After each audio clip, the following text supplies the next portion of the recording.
Open Topics with Don Armando.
What's good? Us. Us. Yeah, I've been waiting for the link. I'm like, what's going on? Oh, nah, because I was like, yo, I was busy today, bro. And then I was like, oh, crap.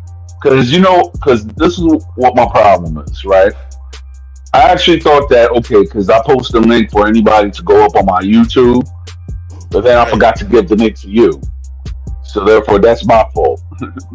I didn't see the normally YouTube gives me a notification that you went on, and I didn't even see that. Yeah, So damn. I'm like in standstill, just waiting. I'm like, yo, what's going on?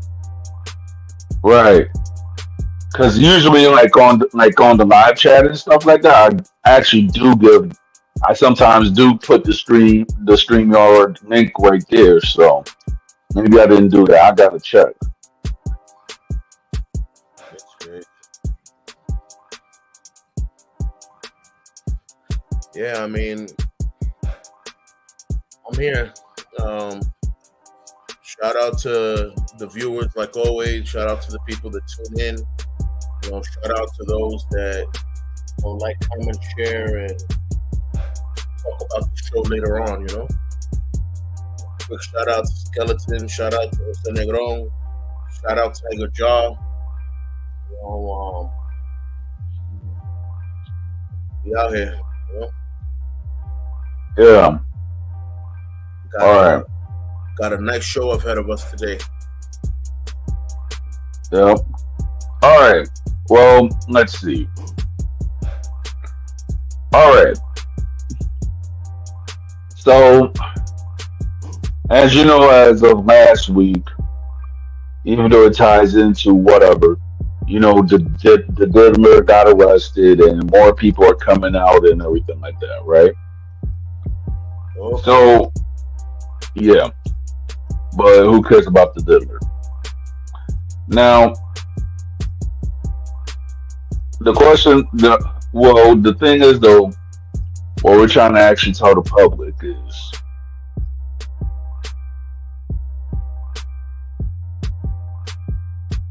is okay. What in this some political, you know, spectrum or fanaticism or anything like that?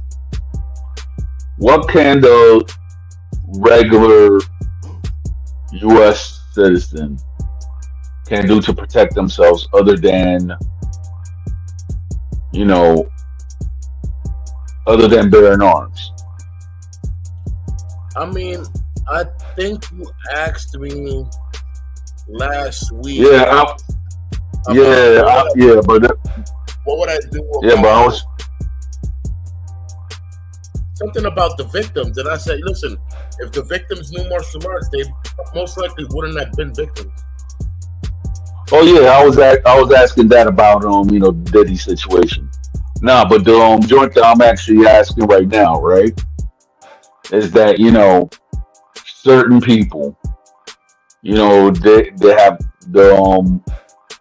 the political fanatics. That's how I call them. And then you have certain places that they have strict pew pew laws, right? So my thing is this: for certain people that that fear of getting their so-called rights taken away and everything like that.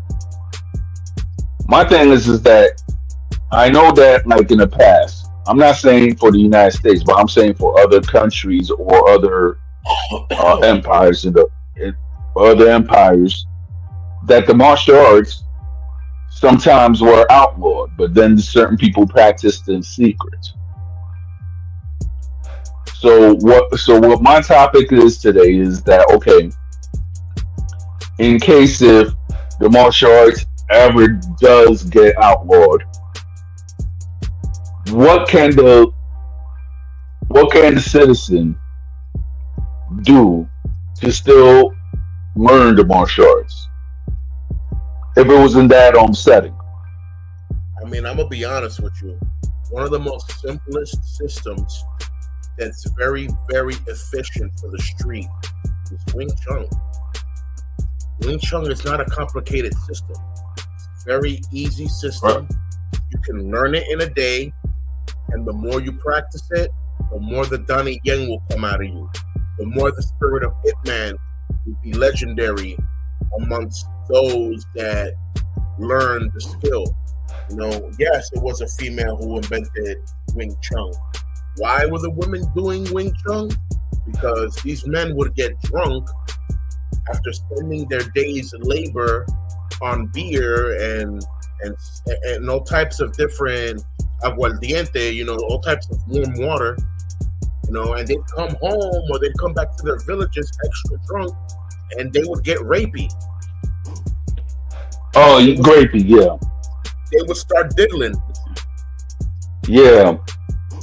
All right, and these women didn't just need to defend themselves, but most of these women weren't even the wives of the drunk person.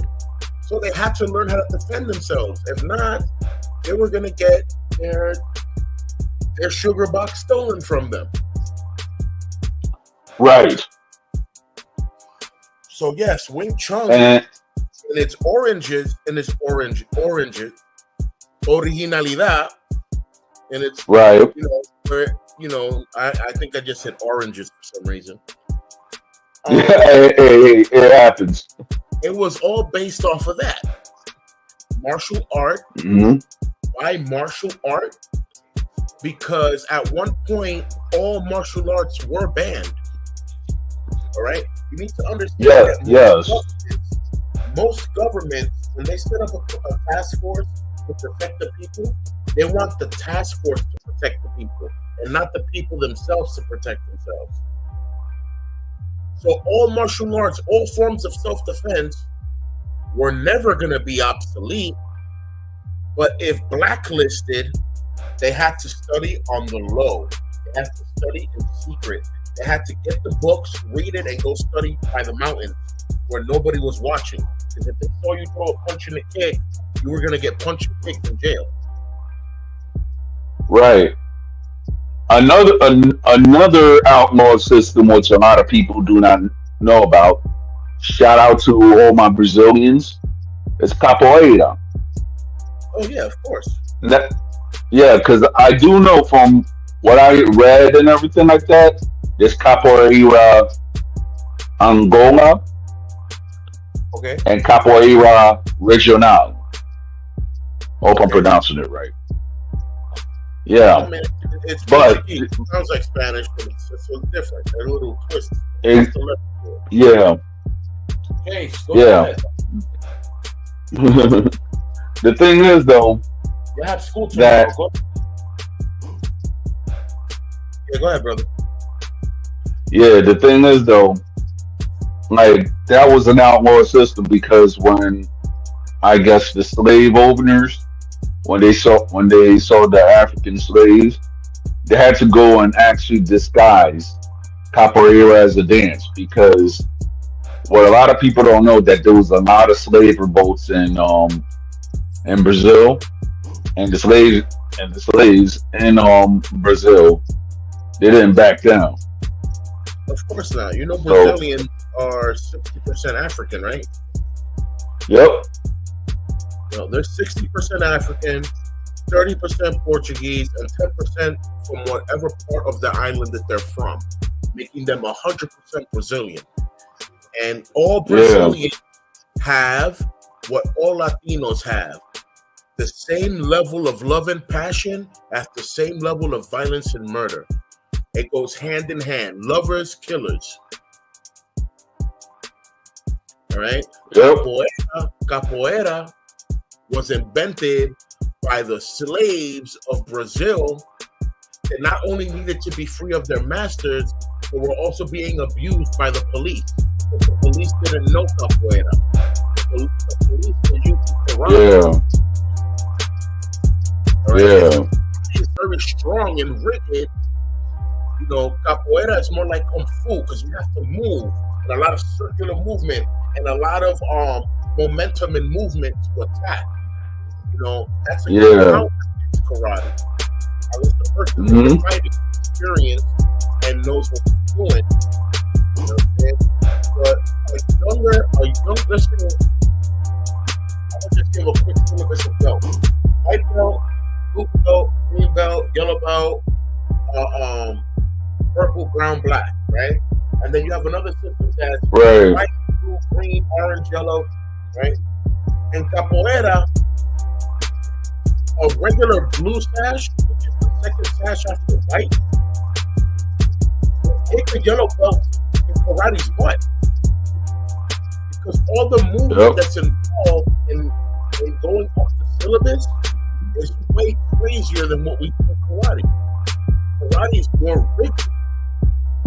When they start teaching you how to move your body as far as circular motion and moving fast when you attack and all that, they don't teach you that till brown belt. Right. By the time you get a brown sash in capoeira, you can pick anybody's what. It doesn't matter what school they're in. Exactly. I mean, it's fun. You're strong, bro. Yeah, it's like, okay, I know that there's like maybe 2 arts in Asia that has similar movements. I'm not a martial art expert, so to me, my thing might be wrong, but when I see as far as movements, when you see capoeira and everything, now capoeira and the monkey style kung fu. I don't know the Chinese pronunciation of it, but monkey style kung fu. When I actually see the movements that they do in capoeira, and then you see the movements in monkey kung fu, it's actually similar. I'm not saying this is the same, but I'm saying it's similar. I mean, in movements. As far as the flexibility. More panther style and tiger style mixed with mantis. Like those two all right. is more capoeira, because even the simple standing that you're bobbing and weaving to the left and to the right, that's more advanced than monkey. That's more tiger style meets panther style. And then when you're standing a pose and you start letting your feet fly, that's panther style right there. Monkey style is a little more balled up, to where you're like stretching down, your knuckles are on the ground, and you're jumping around and moving, but it's not a lot of circular long motions, as mantis, a panther. So that's what it mostly is, to me at least. Capoeira is a mix of mantis, panther, and tiger kung fu in one shot, mixed with a little bit of grappling. They put a little jiu-jitsu twist in there. Yeah, I heard it was something that when I was a kid, I used to get martial arts magazines, because because the internet wasn't really that advanced yet. Right. I know that there was a fighting style that they call that's in capoeira also, but they call it ungala fight, ground fighting or something like that. I distinctly remember that Okay. they had tapes on this and everything, but being a kid in the Bronx, being a kid in the Bronx, you can't. I didn't know anything about credit cards and all that other stuff, so I just kept looking at the magazines. The ground fighting is more Brazilian jiu-jitsu. BJJ. Right. They fight in the ground. There's a lot of ground techniques that obviously came from original jiu-jitsu and original judo, because these were the techniques of the samurai. But also, being a samurai, you don't want to be on the ground because that armor is mad heavy. So yeah, these techniques were the techniques that the samurai would use, but they didn't want to be on the ground. It was a quick move, transitioning from the ground back up to the feet to be able to keep battling. as opposed to how BJJ just wants to take the battle to the floor completely, and I'm not with it. I might hit you with a stick over the head because you're doing too much. I'm not battling you on the floor. I don't want to be on the I hear floor. you on that. What if This, you're battling yeah, five this people? You're gonna battle five people on the floor? Really? exactly. Mm-mm. That Now, because it's now the other, weird. now mm, the other style. Well, you might have heard this, but this is new to me, which has some a type similarity to capoeira, and it's a new, I think, hybrid style in Japan, which is called Taido. I don't know if I'm pronouncing it correctly.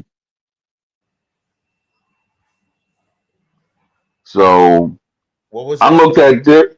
Again, say it again. Yeah, Taido. Title. Now, yes. Now now this martial arts, right, was created in 1965 by Seiken Shukumine. Taito has its roots in let me- traditional Okinawan karate, feeling that the martial arts, particularly karate, were not adapting to meet the needs of a changing world. Shukumine first developed a style of karate called Gensei Ryu around 1950. The title is practiced in 10 countries, including Japan, Haiti, Australia, England, France, Portugal, Sweden, Finland, the Netherlands, Denmark, and Norway. The martial arts is particularly popular in Finland. Wow. The nearest title gym to me is in Georgia. Yeah, I actually did that research too. I was like, that Georgia. At 1975. Yep, That's cool. So title's a form of karate, and we can call yeah, it modern because 1975 was yesterday. yes, Honestly, by the time 1975 hit, we have been doing karate already in DR longer than that. right, So so it may have originated from Japan because the person who brought it from Japan was Japanese, but that right, doesn't mean the system is fundamentally Japanese. right, I would have to see. Of course, karate is karate, and most karate syllabuses are the same. You know, the things that vary between here and there is form. Certain disciplinary formats, certain way of how the master of that moment wants the hand gestures to be. There's so many different not variations, but variables of the in between. This is why shout out to Karate by Jesse, karate nerd. Even Jesse would say that there's no such thing as there really is no such thing as styles of karate. You know what I'm saying? It's just schools. The schools have different names depending on the person who opened the school. Karate is what it is. It is empty hand fighting. It is the Chinese hand of fighting. It is based off of white crane kung fu, which descended from the Wudang monks and all that good stuff. right. But then you actually go into kung fu history, right? And everybody, in the United States, what is popular is the Shaolin monks, right? But what a lot of people do not talk about is the other martial arts monks. Now, I guess they don't really exist because of, or they starting to exist because I guess of a resurgence and everything like that. But a lot of people, I mean, in the West, we don't talk about the urban monks. You know what I'm saying? And Yep, yep, that's I why, hear you. yeah, because I've always heard about because the Hermes and the Shaolin were like the two Buddhist schools. At first, Hermes was Taoist, but then it became Buddhist. And from all the movies and I guess certain stuff that I've seen, they always talk about that the Hermes was like the female nuns. But Yeah. yet, when I was actually watching the documentary, there was actually Mhm. a old there was actually an old Hermes monk, and then It a was couple of the practitioners it that was are more men. actually trying to open as a school. Yeah, Yeah. The old Tao and the old ways of the Dalai Lama and those people that hold high ranks amongst the Buddhist community, they never let women participate in these types of things, not because women aren't strong spiritually, but because women are more distracted spiritually when it comes to certain things.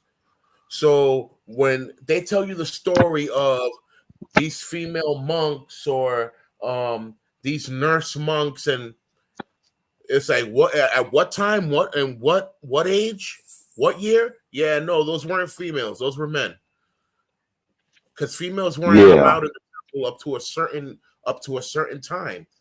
Only because of that, right, the elders knew that by way of natural calling, nature's call, that if discipline is going to be set, men need to be separated from females, like females needed to be separated from men, especially at the temple.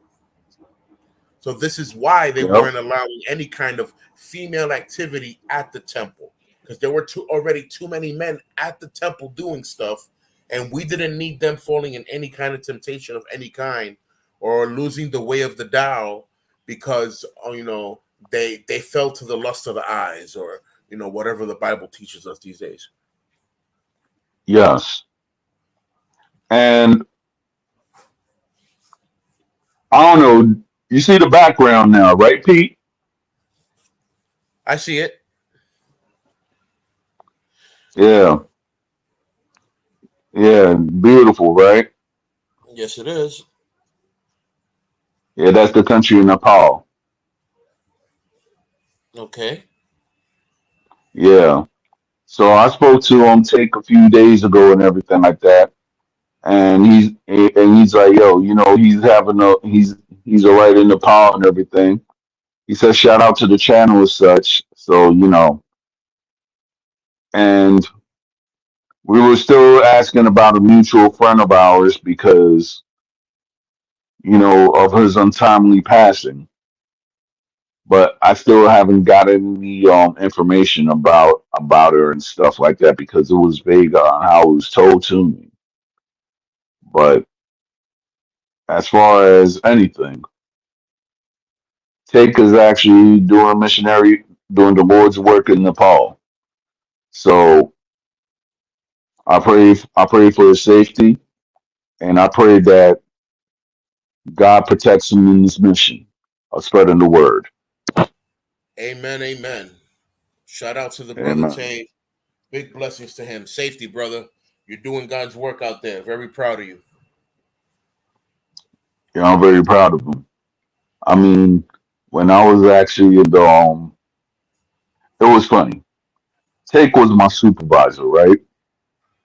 But he didn't act like a supervisor. If you get my drift, Right. Take was actually yeah, Take was actually humble, professional, you know, and he was actually the nicest dude. Now, years later, when I actually saw him with him Taekwondo, I was like, Dad, that's my former style. But then, years and stuff had happened and such. So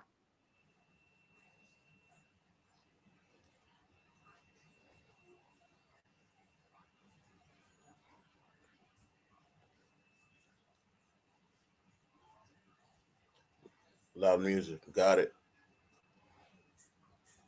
All right, now I'm back. So years and stuff I haven't seen Tate because he lived in Jersey, but me and him we always communicated through Facebook. So Cool. I was like, okay, when I was actually started making this segment about the martial arts, I was like, yo, and I seen like his qualifications. I was like, yo, me and him we talked like, yo, come through. And then that's when we actually spoke to each other and such like that. So it was actually good speaking to him because prior to that, voice wise, I haven't speak to that man like in 12 years because we're so far away. He actually thought that I was still in New York. That's crazy. Yeah.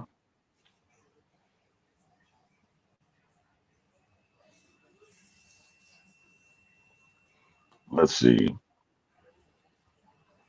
In other news, I just found out that one of my little cousins has passed Okay, good. Go to bed. on, on, on the Piscaya side. So may he rest in peace. Lord. The kids are over here struggling to find their own clothes that's in their room already to get ready to go to school for tomorrow. My condolences, I brother. mean, yeah.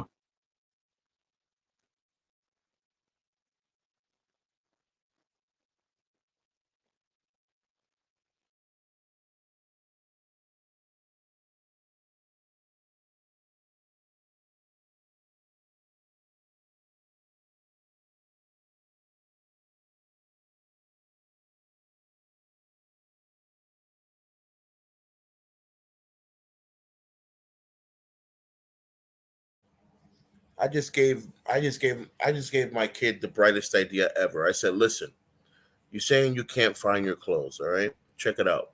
I want you to gather all your clothes right now and put it in one spot. And I bet you're gonna find more than one shirt. Look, he found the shirt already. Yay! Now go Now to that's bed. what's Thank you. up. Well, look at that. It's not even a shirt, it's a boxer. Keep looking.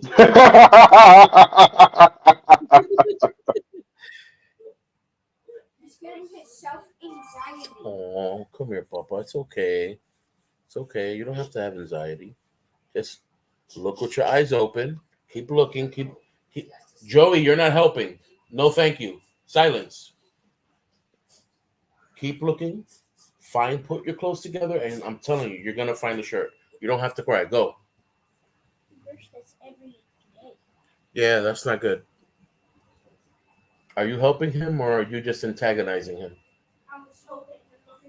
You were helping antagonize him. Okay. Yeah, I see you smiling. It's true. I'm on the show. Love you. Bye. Yeah. yo. Now I could say this like, yo, you're a good father. I don't care what anybody says, man. Hoorah, brother. Exactly. Hoorah. I'm. It's like this with me. I mean, I've said this countless of times, and I guess I'm gonna keep repeating it for the rest of my life. I am a certain way, and the way that I was brought up was not to always be serious, but to do things seriously. So even if I'm joking Yeah. around, I'm being cautious of what I'm joking around with. You know what I'm saying? So I Yeah. was always told you don't have to be serious all the time. Why so serious? But whatever Right. you're doing, do it seriously. Because the last thing you want is for someone to take you for a joke, especially Exactly. when you know you're not joking around. That to me is the most highest form of disrespect.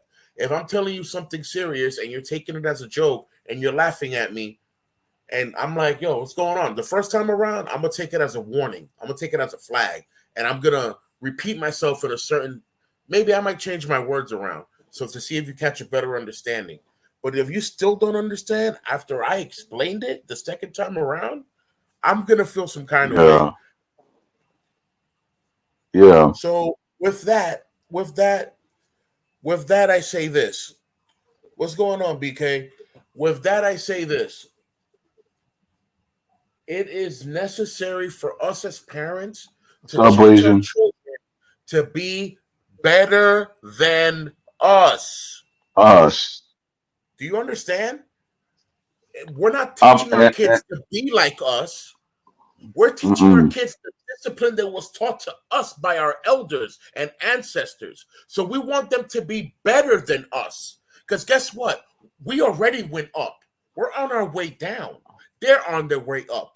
If I teach them how to be better them, they're not just going to Yep. excel, but they're going to excel and be better than I ever was. And that's going to be better for their generation of children that comes after them because their children are going to have a good leader to follow.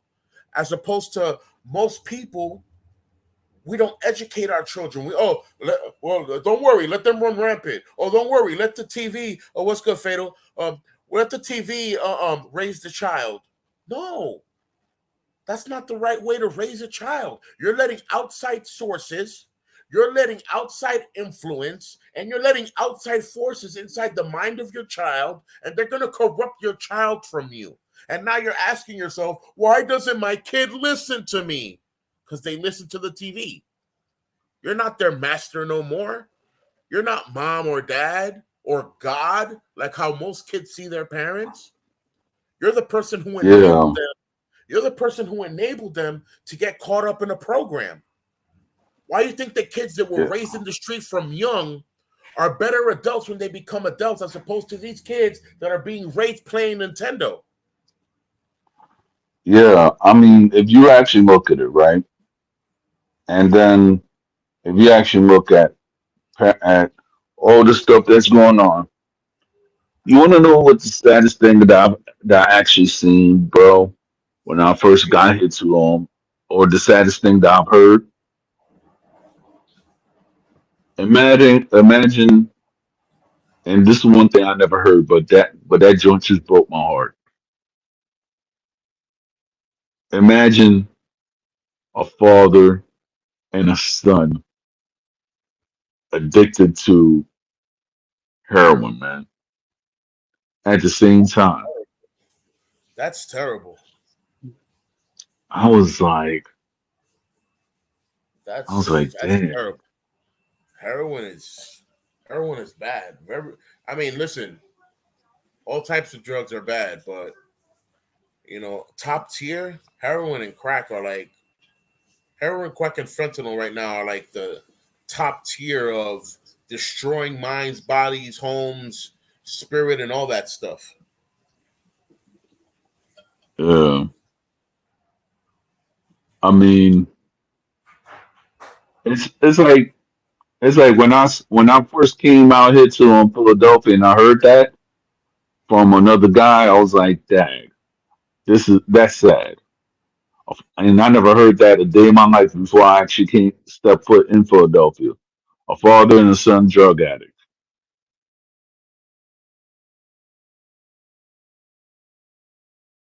I hear you, brother. That's the facts. And then I heard something which was like, with certain people here in Philadelphia, I could say that they got their priorities messed up. Oh man, Now, now you got a man that just came out of prison, right? Or whatsoever. And then he's like, oh yeah, just saying proudly, hey, my son just got in for 20 years, just got in for 20 years. twenty. I was like to myself, you proud of that, bro? That your son is Twenty. doing 20 years? That's wild. Yeah, He's proud that his son is doing 20 years. That's crazy. yeah. And the dude just came out of jail. I'm like, it's like to the point that now everybody's like, okay, that the street is a myth now. So it's like, I'm like, geez. Yeah, man. It's Yeah. sad. It's sad, you know. It's very sad. Hmm. That's it's one of those. You know, Yeah.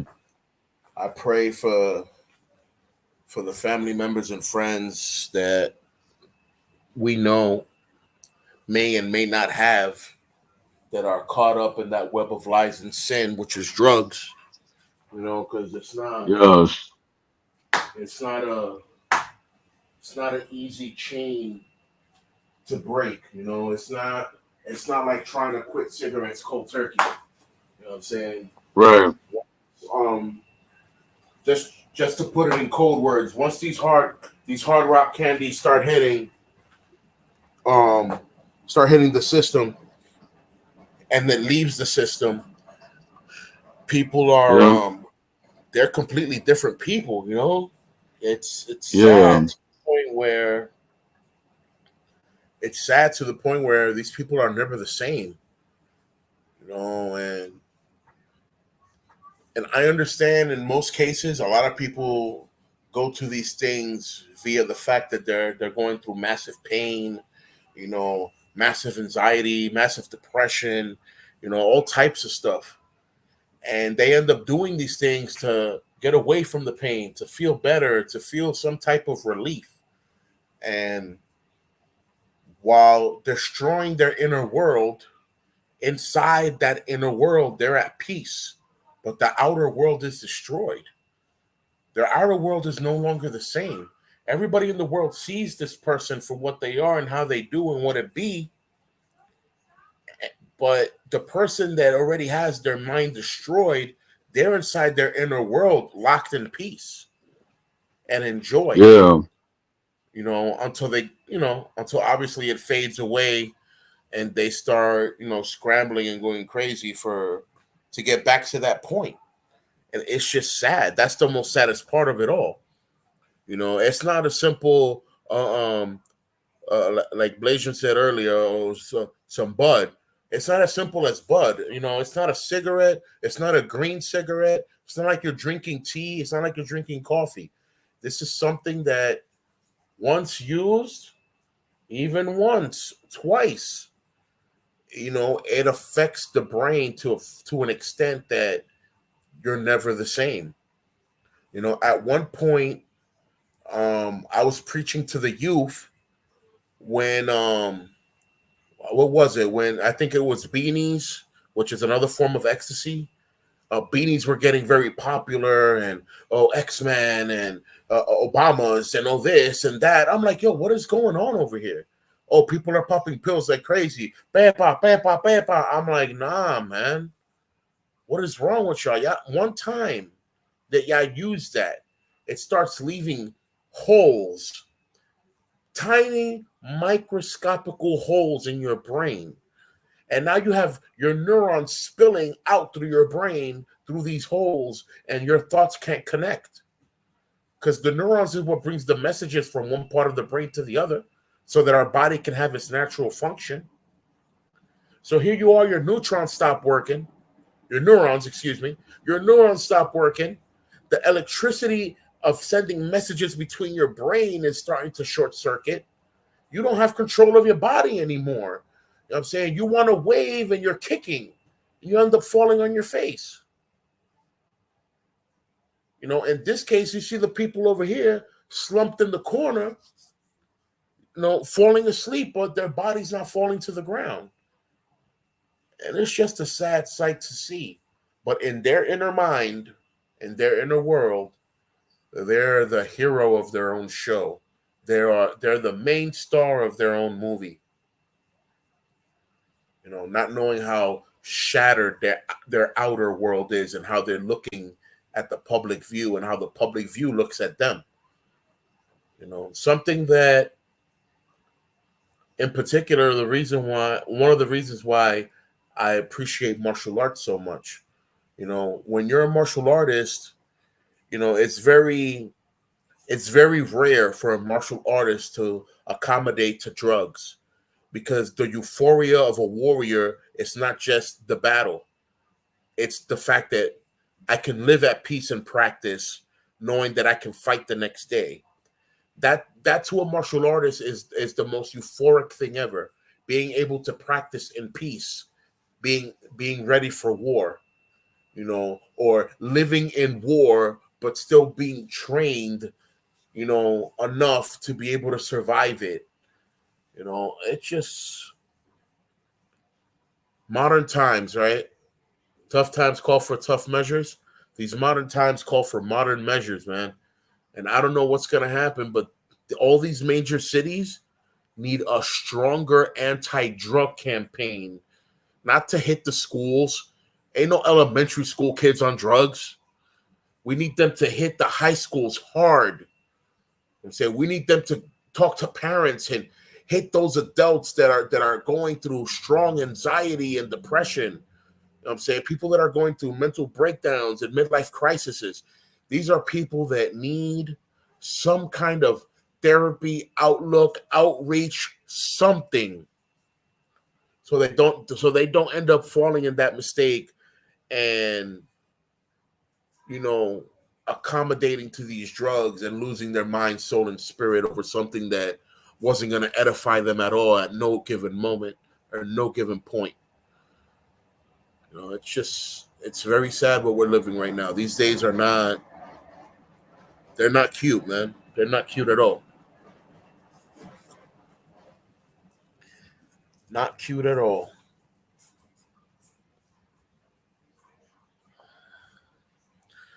The problem with smoking, Blasian, is that, let's say if you're consuming, but the safest way to consume it is to make tea out of it. It's the safest way to consume it. Because the problem with smoking is that you're still smoking. You're cooking your lungs. Sooner or later, it's going to cause a cancer. You know what I'm saying? So if you can consume it in a form of tea, you're consuming it in its most natural form. And not only are you going to feel the euphoric effects of all that and all that good stuff, but it's going straight to the liver. And the liver produces, I think, 7 times fold the, whatever dopamine it releases, the brain releases, the liver produces that like times 7 or 8. So you're definitely going to be blasted, but you're going to be a little more healthier than the average person who's rolling up a Dutch or rolling up a White Owl, a Philly or whatever, non-promotional. You know what I'm saying? I'm not giving them no promotion right now. Non-paid promotion. So, yeah, martial artists tend to try to stay as natural as possible. Like most of us, I mean, in my case, I'm anti-herbivore. In other words, I don't like greens. I might eat some lettuce every now and again. I might eat some spinach. I might even eat some artichoke every now and again. But I'm not crazy about greens. Oh, I need greens, greens, greens. No, I'm not with it. I like to throw down on some skirt steak, churrasco. I like to throw down on some longaniza. Throw down on some grilled chicken the way my family makes it. Protein is so important for the muscles. It's not even funny. And yeah, black beans have tons of protein. That's great. But black beans get boring. And it doesn't matter how many different ways you have of seasoning it, it is boring. Just saying.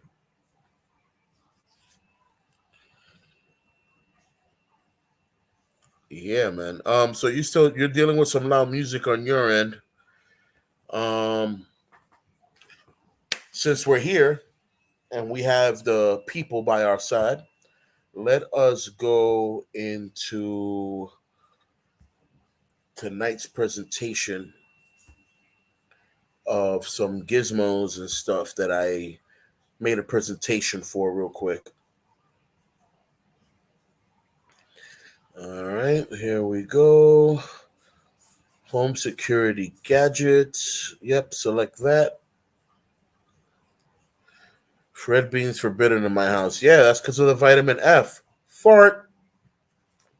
Vitamin raspberry. All right, let's put this up here.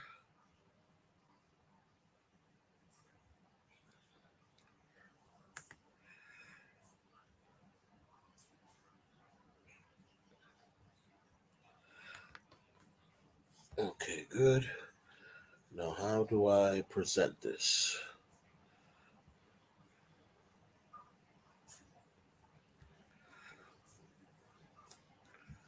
All right, bro, it's here. But how do I bring it up here? Okay, present, slides.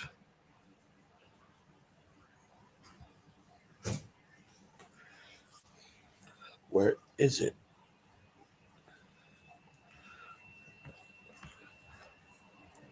All right, you're gonna have to teach me how to put the slide to show to view because Yeah, I think I'm just what I'm gonna try to do because I'm gonna get on my laptop and everything like that. Um, yeah, I'm actually learning myself, so therefore I think that because I'm actually on my cell phone right now, I know that when I'm on my laptop, it's like a whole different ball game with this happening. So right I now, think I uh, think it's because I'm logged in more as a studio guest. I'm not yeah, that's officially all. logged in. Yeah, that's what I was saying. So I'm going to try to put you on my account as well and stuff. I'm going to try to see how to do that.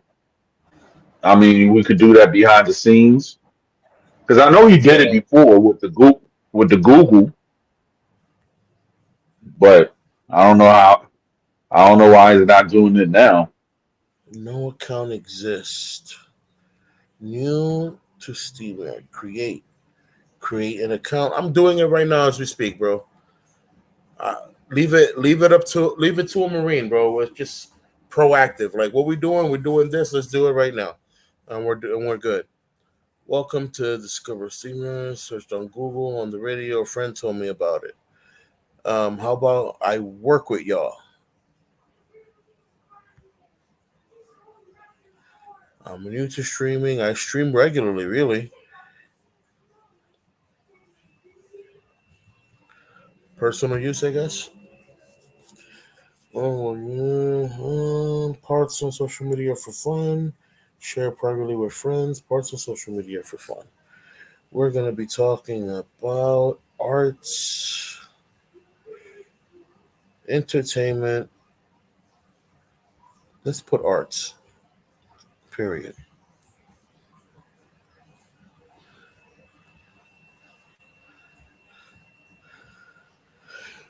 Welcome, blah, blah, blah. Who's it? All right. So I'm here. So let me refresh this page and see what happens. Reload.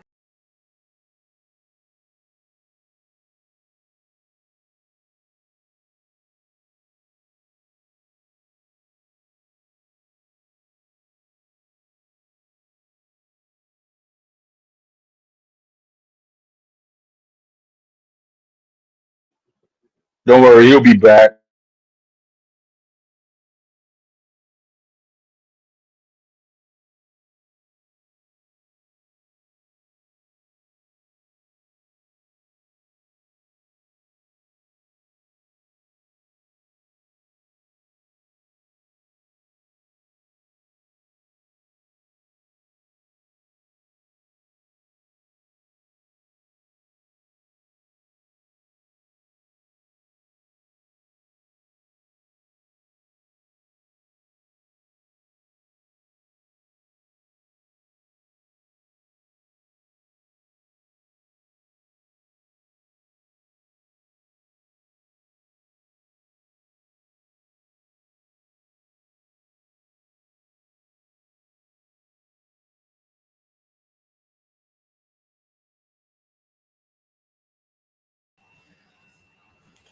Us.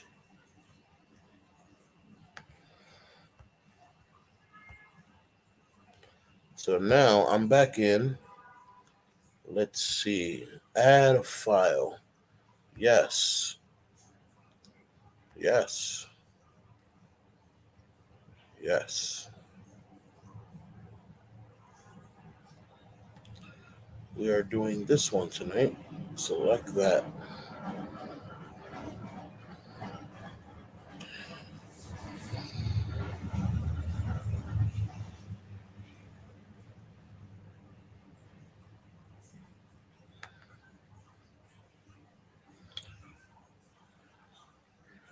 Edit name, no.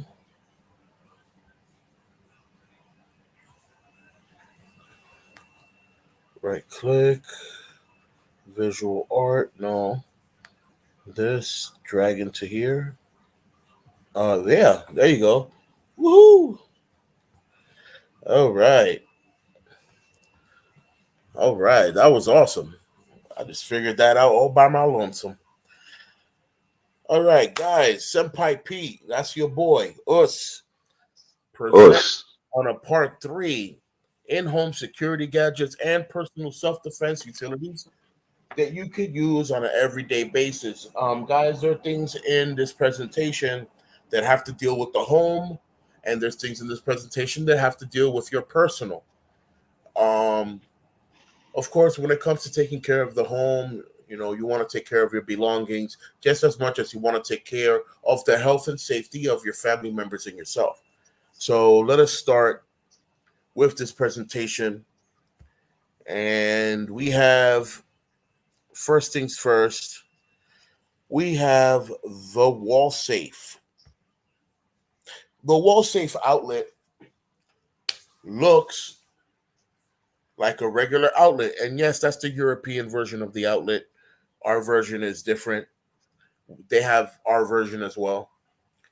But this outlet actually has a special key that goes into one of these holes and it opens up the lid. The lid is actually the opening to a safe.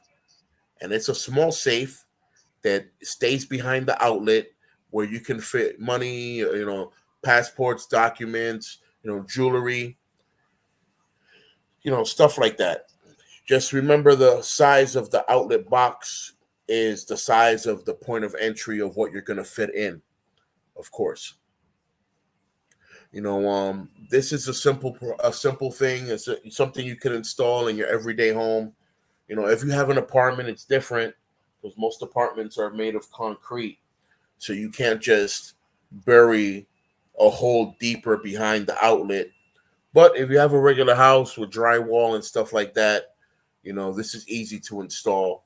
It'll only run you like anywhere between $35 to $50, and you can keep most of your belongings safe with it. Number 3 is the Solo Wallet. The Solo Wallet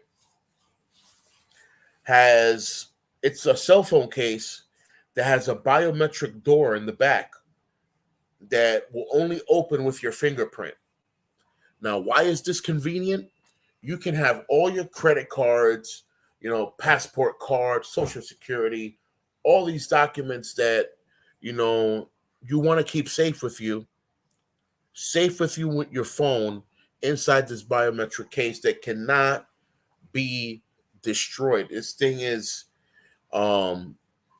basically indestructible. You have to literally burn through the clamps to get into it. And if you do that, you're going to destroy whatever's in it. So that biometric is very important. That's a personal item, carry on, take with you. There's also cell phone cases that have tasers on them. I'll present some of those in next week's presentation. But the Solo Wallet is for everyday use. Keep your credit cards and whatever ID and all these other stuff out of sight, out of mind, and protected with a simple fingerprint use of a button. Pretty cool and simple. Now, this right here, the detainer.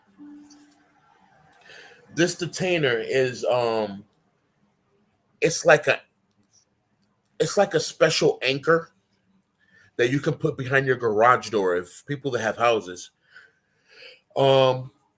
This anchor goes bolted into the ground, into the concrete.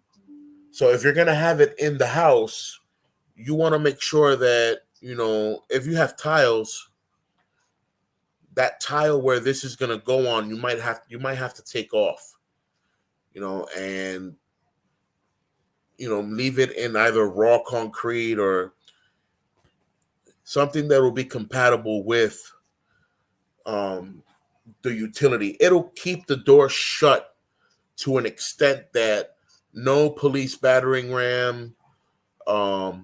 It would take a heavy duty hydraulic battering ram. Those that know about military raids, especially in the Marine Corps, we do force recon. Force recon is where we raid certain places, and we have the little battering ram, we have the medium sized battering ram, and then we have the hydraulic battering ram. And the hydraulic one is not plain. The hydraulic one is literally two clamps that we put in between the wedge of your door, and when we press that button, those clamps extend up to 2 feet, and it's blowing anything in its way to open, because it's being forced open basically with the power of a 12 gauge shotgun shell. That's just to put it like that. It's like anywhere between 12 to 18 calibers. You know what I'm saying? It pops, boom, and that impact force kicks the door wide open. With this little anchor bully on the bottom of your door, they would need the hydraulic one to be able to open your door. Now, with many things security also comes the precautions of fail safes. The bully thing is nice, but if you fail to get up in the middle of the night and there's a fire in your home, the fire department can't kick through that door. They're not going to be able to batter ram through that door either. Thank God that the military supplies the fire department with certain things as well, because the fire department definitely has the hydraulic lock and bolt cutter, which is what they cut through doors with. So they'll cut through your door and go in. But the hydraulic battering ram, I don't think the fire department has that just yet. Yet. They will soon, but not yet. All right. Also, there's another situation here. It's called the Saber door lock. The Saber it's like an extra lock for your door. What it does is it's going in through the keyhole, going behind the peg of the doorknob, the doorknob slot that goes in, and it's making sure that there's no space and leeway between the door or the hole. So you can't wiggle, jiggle, or finesse any kind of tool in between to push the door open. There's no wiggle room, making it harder to destroy, harder to, simply just pass through. And the way that it's set up, once you put that rod on and you add that white box that you're seeing there, the white box gets pulled all the way to the door, leaving no type of moving space. So no tools can come in. That's a great way of stopping, anybody trying to come in. It's resistible enough against kicks. It's resistible enough against a small battering ram, but not a medium-sized battering ram, not a big-sized battering ram, and much less, a hydraulic press, door open, ding dong, we're here knocking on your door type bit. But the cyber lock is very good for apartments, and it's very good for households. Buy one, get one, buy one for a friend. Very interesting piece of technology. And last but not least for now, we have the amplifier shield. Why did I pick this out? I picked this out for a few reasons. This shield provides you with a form of not just protecting yourself against a fire or a rushing fire that's coming towards you, but it has an extinguisher connected to it. So it sprays on the fire while killing it down. This shield also has a little fan behind it so that it's blowing air on you and whatever smoke is coming towards your face, it gets blown away by the fan. So it's a 2-in-1 situation here, where or 3-in-1. It's protecting you against the heat so you don't get burned. It's extinguishing fire, and it's preventing smoke and soot from entering your system by blowing constant air to your face. Now, if you're like me and you think that constant air in your face is annoying, then maybe you don't want this. But if you're like me and you think that, hey, it's a fire safety, I want it, then you'll take it. It's going to cost you like around 50, $60. It's a product of Germany. Great product, honestly. You know, Nice. it's a great product. I don't see, it's very rare to see a product like this in America where they're teaching people, oh, don't be scared of a fire anymore. You don't have to call the fire department. Grab your shield, pace up to that fire, blow it out, get your family to safety. I like it. I like it. It's pretty cool. And of course, if you comes down to a situation and you need it for protection, you could use that fire extinguisher spray on somebody and it'll fog them out for a little bit. Smack them with the shield. It's a wrap. It's a wrap after that. There is one last thing. Yes, there is. I have found a 3-in-1 stun, pepper, and flashlight device. This 3-in-1 called the Olympian is a concealed carry.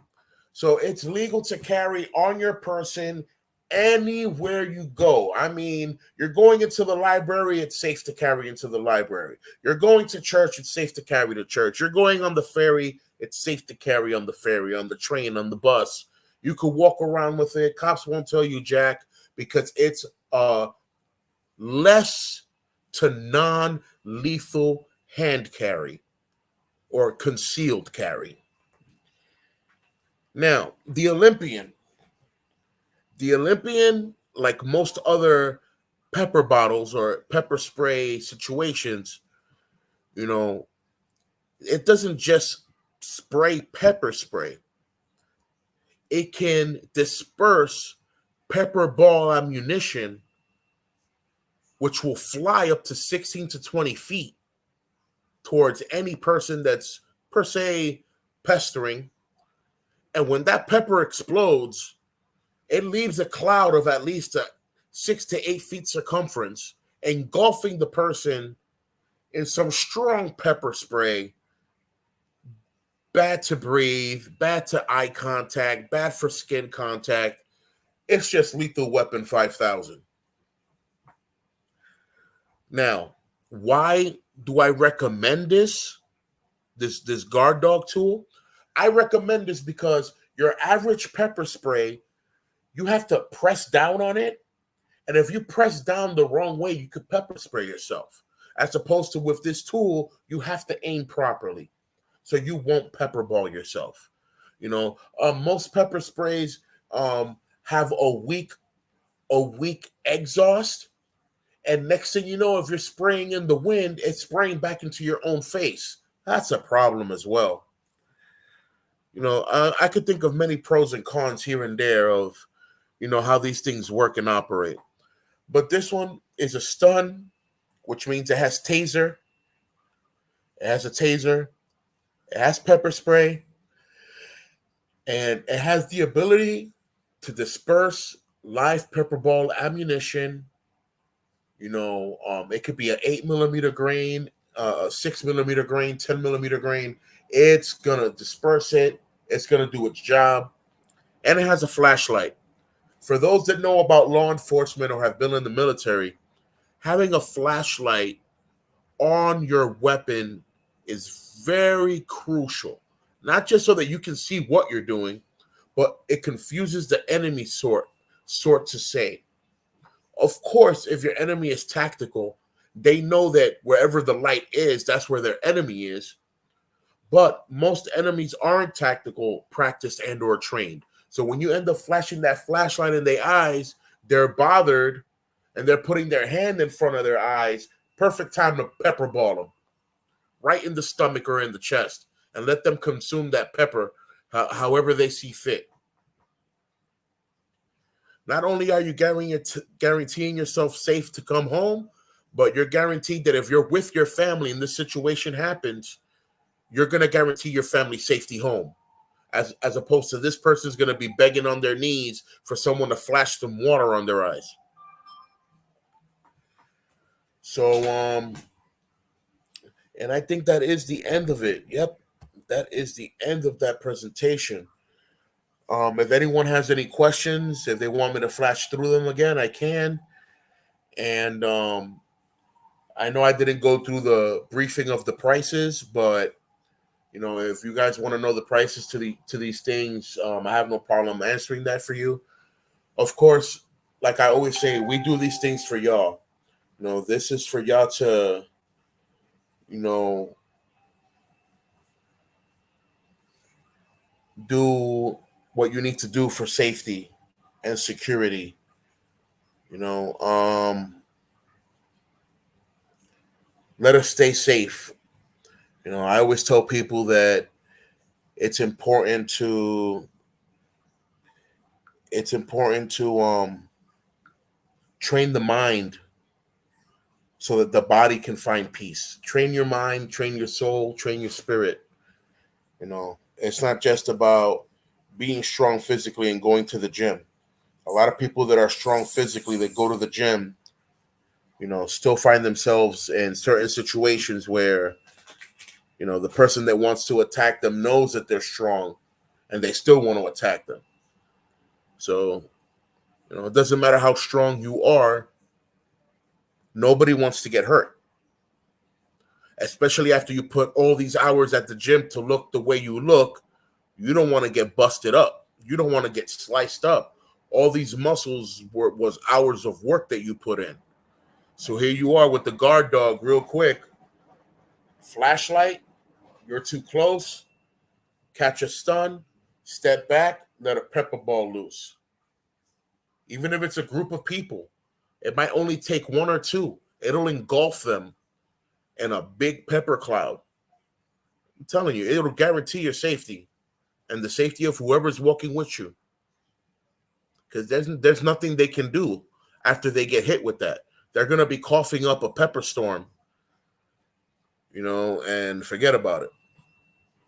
The rest is just history.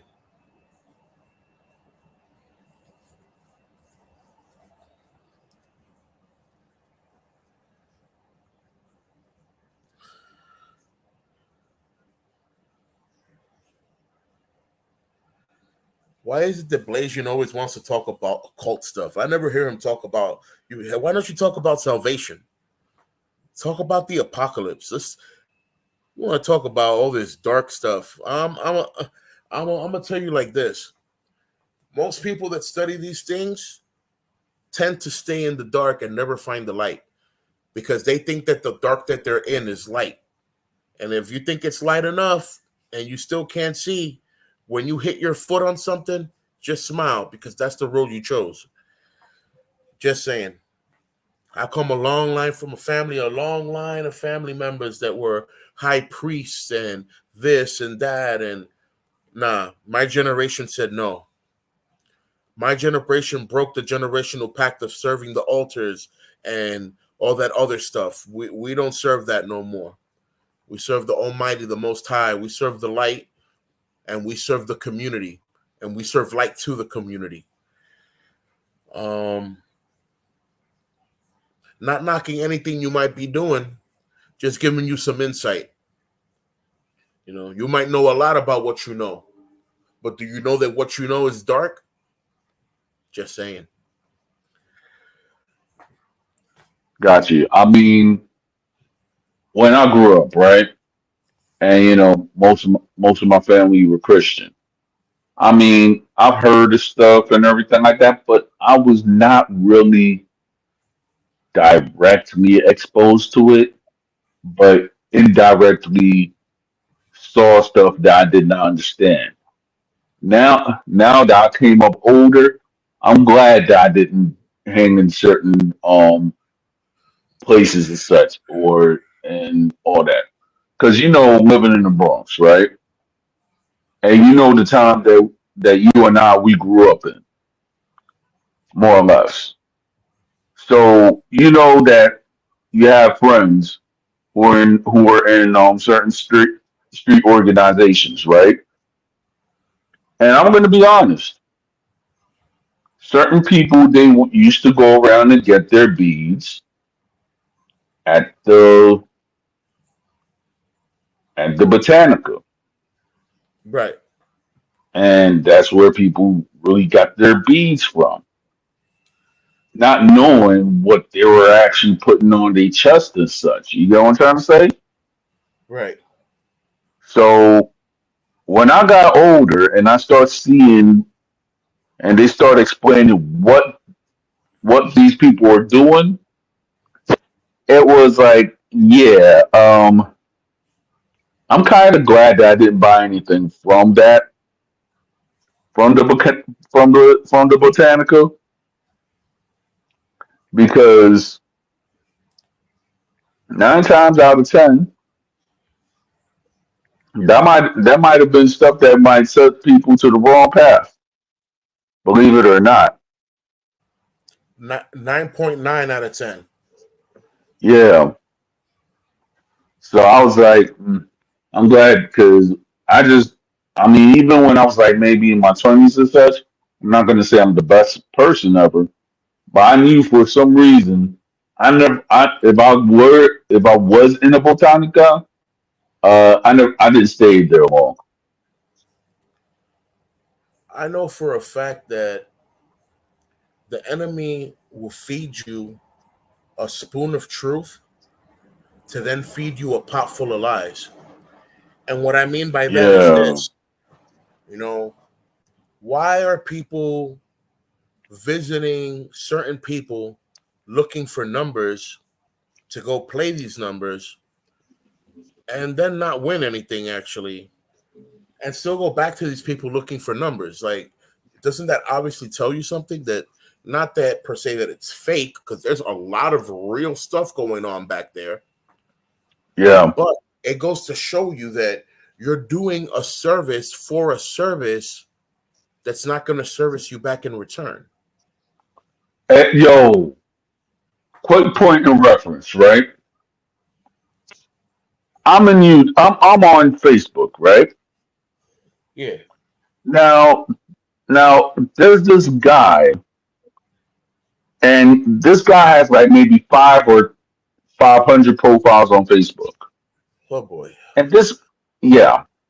So I don't know if this is even a real person or not. I'm gonna explain. Yeah. Now, there was a guy that he calls himself. I'm not gonna really say his name, because I'm not gonna give him promotion here. Right. But let's put it like this: on Facebook, like between 2017 till 2019, right? You have a guy that he went up and he was like, "Hey, I can help you get the lottery. The lottery is in the Dominican Republic. No offense to my Dominicans that are living in Dominican Republic, Right. but I live in the United States. What the Dominican lottery is actually going to do for me? Let's be honest. I'm not. I'm not. I'm not. I'm being serious. That's like a guy say, "I can tell you your future or whatever," which is which is a complete lie, right? But yet that person says, I could have you win like maybe 50,000 bolivares, right? So what would that how would that benefit me when I don't even live in the country where bolivares is spent? You know what I'm trying to say? Let me tell you this. There's this guy. His name is Gabriel something, and Right. he's known as el padre de los números. And what that means is he's known as the bishop of the numbers, or Right. A prophet of the numbers. But God doesn't play with numbers, so God doesn't need a prophet of that caliber. All right. He Right. claims to be a prophet, but he's not a prophet of the Lord. He's a prophet of the numbers. Now, he goes on radio shows, he goes on TV shows, people call in for their numbers, he gives them numbers, people win a lot of money. What does this mean? Right. Who is this man? Why is he at the service of the people for some given reason and giving people a false sense of hope? Well, because he, just like many other false prophets and antichrists and all types of other blasphemous beings that walk around this earth, they are the people that are out here feeding people spoons of truth to then later feed them a pot full of lie and drag them. Mm. It's very easy to believe in the prophet of the numbers after he gave you numbers one time and you made some money. Now you have faith in this person. God does not want you having faith in a person. A person can't do but so much for you because they can only do but so much for themselves. Mankind is Exactly. limited because we are in a human body, as opposed to our Almighty Hmm. Father is not limited because he doesn't have a limited body. He doesn't have limited resources or limited power. He is omnipotent, meaning his strength is everlasting. He is Right. omnipresent, meaning he's present everywhere and will always be. You know, the name Omni, like omnisapiente, meaning knowing the science of everything, how everything works at all times. That's further and beyond than what we can imagine or think. That's why I laugh at certain people. Yeah. Oh yeah, I tricked God because I said I was going to do one thing and I did something else. God saw that last week. Like he saw that last week when you were thinking about it. He been saw it. Yep. Like you can't trick God. There's no way of tricking God. But that's not the point. The point is this. We have these false prophets walking around the people and they're giving people false hope to have false faith and to be entertained, meaning entertained in their mind, keeping them entertained and keeping them away from the Lord and keeping them away from anything that's good. I get it, man. Everybody needs money. But once that greed starts to hit on the table, it's different. It's not worth it anymore. Yeah. I'm gonna that's what's up. I'm gonna ask you a question, Hit me. and only you could and only you could vouch for this. During your time while you was making beats or anything like that, have you ever met people who are in the quote unquote industry that gave you any bad vibes or something like that? And the industry that I'm talking about is the music industry here in the United States, not in Dominican Republic, just the United States only. Yeah, Dominican Republic is different when it comes to the music industry. It's more community than it is competitive. Right. Here it's competitive, and I have been approached by a few people, and I have denied services to people that came to me with a great face and great words, but their energy was just so wrong and foul. Like I had to, I was like dying for the person to get away from me. You know, Yeah. this industry here is very different. And when I talk about people that are in power, I'm not talking about politically. I'm talking about the people that are in power behind the music industry in America. There's a lot of wicked things going on, man, and it's a damn shame that because they have all this money and power, they're getting away with things that your average Joe wouldn't get away with. Yeah. I mean, it was like, okay, when I was in Jersey, it's like for some reason, the road that I've taken, and I fell back because of personal stuff. as far as the music industry and everything like that. And I guess I'm glad that I did now because it's like for real.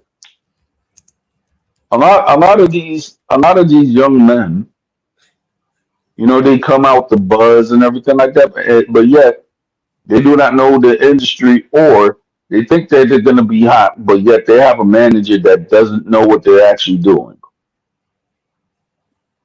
And and I see a lot of them pitfalls. So my thing is that even though it might have held myself back, but if I'm gonna go and try to release something, I want to make sure that I own it, two, it's copyrighted, and three, that that I'm doing it the right way.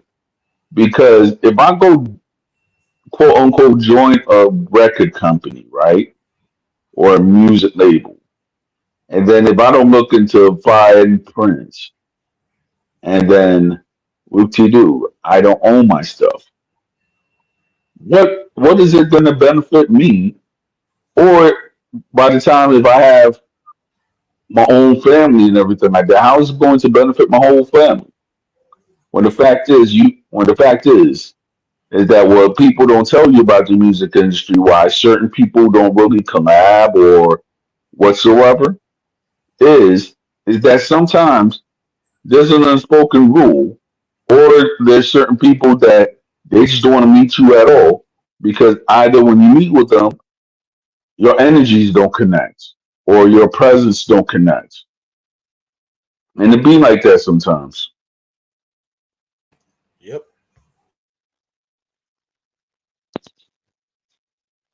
Like for example, you and I, we have a mutual friend in the music industry. Well, not music industry, in the underground. By the way, shout out to my homie Beretta. Shout out. So I never met Beretta in person, right? We always yeah, but me and him we always trade jokes and such, and I be laughing at his jokes on Facebook because I was like, yo, for real, his jokes be funny. Beretta, man. I used to work a radio show with Beretta, Yeah, and sometimes I used to host it myself because the brother at that time, he used to work at a three-quarter house. It's like a halfway house, but a little better. And sometimes I would drive him to work. Sometimes I wouldn't. The times he had work and there was a radio show, he would go to work his normal way, and I would take over the radio show. It was called the Pharmacy Radio. And basically, what we did was we would play songs from our street team, the Major League Hustlers.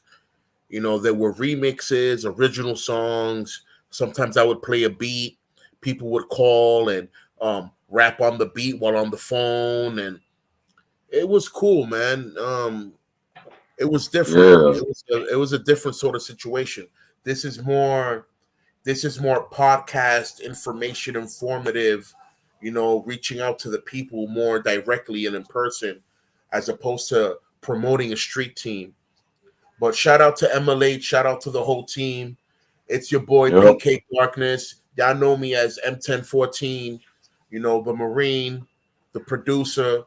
I was the producer for MLH for about maybe 6 or 7 years. yeah. So Because it was like okay, when it came to MLH, I heard about MLH and everything like that, and then when I was actually like living in Jersey and such, I was listening, I guess, a little bit to that, but I was listening more to ESP 51 because they actually had like a show like every Tuesday on the internet, cool. and we always talked and everything like that. So, who was the main DJ? Rest in peace to your family. Rest in peace, man. MLH as a street team here in New York, we covered a lot of ground because we used to do live shows. But Yep. at one point we had got approached by some people from UK, and they wanted in on the action to the point where they legalized the street team in UK. You know what I'm saying? They made it in they basically they bought the barcode, you know what I'm saying, to distribute what was MLH merchandise, MLH hoodies, MLH music, MLH, stuff. And then they started recording their own stuff, which to me sounded weird because it wasn't any kind of hip hop that I'm used to. And I don't hate on anybody's creativity. Art is art for a reason. Not everybody's gonna have an eye for what you're drawing, but somebody will. So shout out to them. I'm not gonna say their names because as much as they were creative, they were destructive. Beats that I Right. personally mastered myself because I know how to master my music. Beats that I personally mastered, when I would send them over, I would get I would get fake criticism about, oh, this was roughly mastered. It doesn't sound right. I'm like, bro, it sounds perfectly fine in my car, in the club stereo. Whenever I used to work security at a club downtown on Christopher Street here in Manhattan, and I would take my CDs with my beats down to the club and have the DJ play my beat just so that I can hear it off the sound system to see what I'm missing, what's low, what's too high. I'm not a perfectionist, but when it comes to my music, my beats, my children, I really get into it to make sure that it doesn't just sound good to me, but that it sounds good in general. Facts. So I would send him beats, and he would tell me that he didn't like them because they were mastered wrong, or they were mastered roughly. Oh, it's too loud or it's too low. I'm like, bro, I'm pretty sure I'm rendering everything at a certain decibel where they all come out mastered to that decibel. So how is it that one thing sounds louder than another when they're all mastered at the same level? Right. And just to make sure I wasn't bugging, I have other producer friends. Shout out to Scorchy. You know what I'm saying? Shout out to Crow. Shout out to El Murphy. Shout out to DJ Renegado. Just shout out to my bros in DR that we know how to press buttons and we know how to put music together. I used to send these beats to them, and you know what they used to tell me? They used to be like, "Yo, what kind of miracle did you put on these beats?" I'm like, "What you mean?" You know Exactly. what they call me in DR when it comes to beats? They call me Professor Plutonium. You know who Professor Plutonium was? That sounds familiar, like as far as a cartoon or something like that, if I'm not mistaken. Correct. He's the father creator of the Powerpuff Girls. Right. So they started calling me El Profesor Plutonio, El Papá de los Powerpuffs, because they were saying that my beats were Powerpuff Girls. That's deep. People would jump on my beats and go crazy, like if it was made for them. And it's not that it was made for you. It was made by me for people like me that want to spit to something real, something that sounds good. So all of a sudden now I'm Professor Plutonium. You know what I'm saying? Sugar Spice and everything nice and La Formula X. Those are my beats. Yep. And I don't know, man. These people just they I think they try to like take over the company or take Hmm. over what the New York street team was. Right.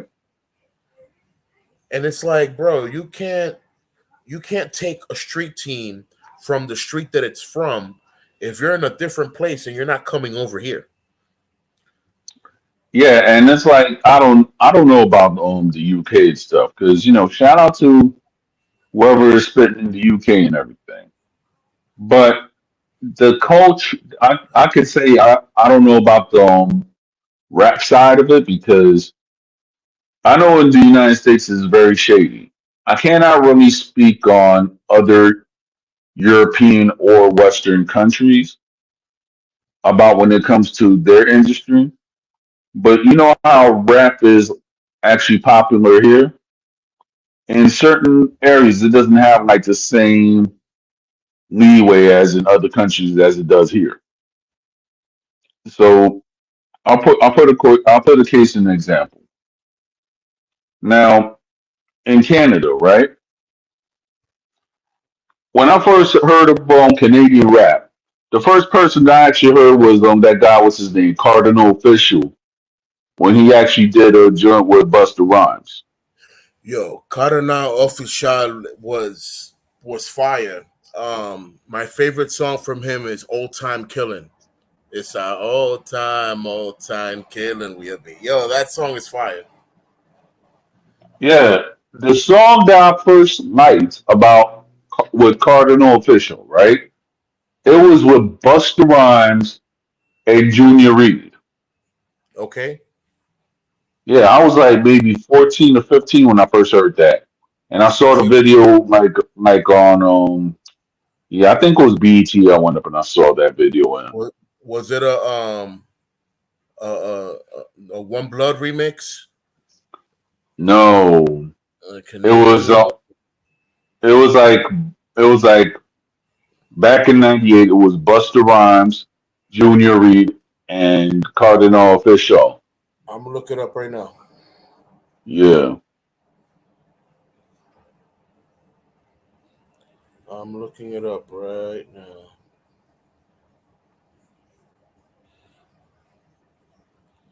It said Busta Rhymes, Junior Reed, and Cardinal Official. Busta Rhymes Jr. Read and cut it now for sure. All right, where we at? Bounty Killer, Change Like the Weather. That's not it.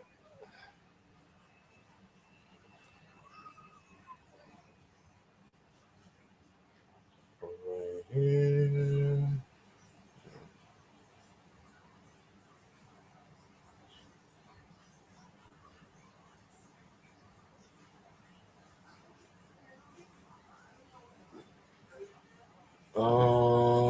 It's about to go down.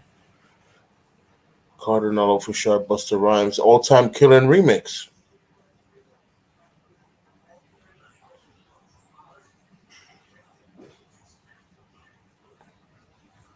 What You Like, No War. I don't see anyone here long. Number one. Where's the one with Junior Reed in it? Dance.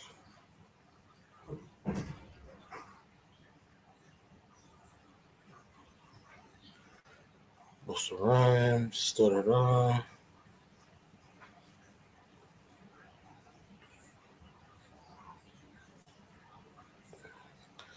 I can't find it.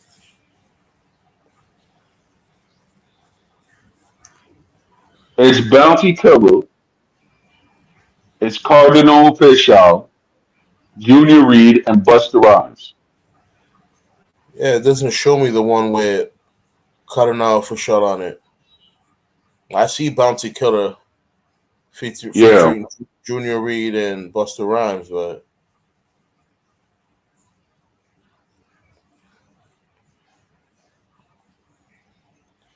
there's a few songs.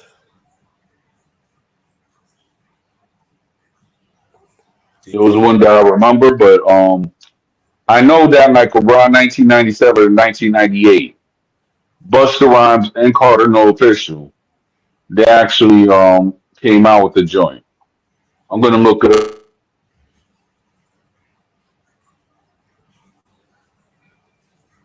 The Anthem featuring Busta Rhymes, The Reza Pharrell, and Cardinal Official. There's a bunch of songs that they got going on over here.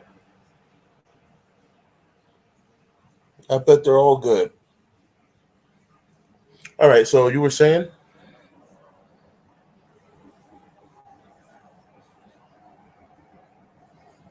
Well, as I was saying with Cardinal Official, I mean that was like my first time hearing Canadian rap. And Yeah. then there was a guy and then there was a guy that I didn't know that Cardinal Official and him there was actually in a group. And Mos Def actually went and had a baby with this guy's ex-wife. Oh, Yeah, Socrates. So Socrates went up and actually was on the Red. I think it was the Redman track. I think it was like called AO or something like that. I was like, okay, so what this guy's about? So this is like around maybe 2007, 2008, I believe. So I went up and I did my research. So Socrates, is Canadian too. He yeah. and Carter, no official, they had like a group or something like that, and you know they did what they had to do, and they were like maybe one of the first rappers that I actually heard from Canada. Now, in other areas in Canada, I can't really say, oh, if there's like, a big urban scene. The only thing that I actually hear is about an urban scene is Toronto and Montreal. But then in Montreal, they speak French, so I don't understand. I barely understand French, to be honest. I can understand Portuguese and a little bit of Italian, but French, It's a I, different. I, It's a different yeah, dialect. yeah. It's like I know it's French. I just can't go and converse it back to you because I've been around French speaking people, but I cannot articulate what one word what they have to say. Nope. Mm-mm. The only time I knew French was in fifth grade. Yeah, Fifth and sixth grade and seventh grade, I was very fluent in French because it was part of the curriculum and it needed to be learned. After that, it was whatever. got you. Gato, Yeah, got that actually. gata. Yeah. Cool, cool. Hmm.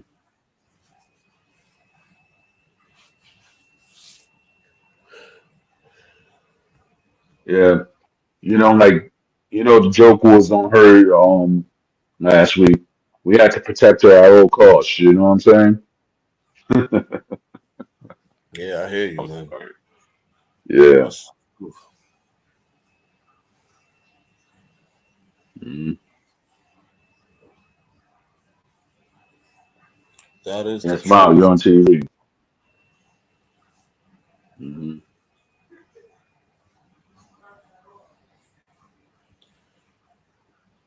All right, Yeah, I'm gonna have man. to call it in Yeah, because I'm about to put it in too because we all got work tomorrow. So, uh, I gotta be up at 5. yep, Um, the whole school routine and whatnot. got you. Yeah, so hopefully, on Friday we're actually going to try to do the Historias Urbanas. So I'm going to try to at least get certain people also. You know what I mean? Okay. Yeah. So peace and oos.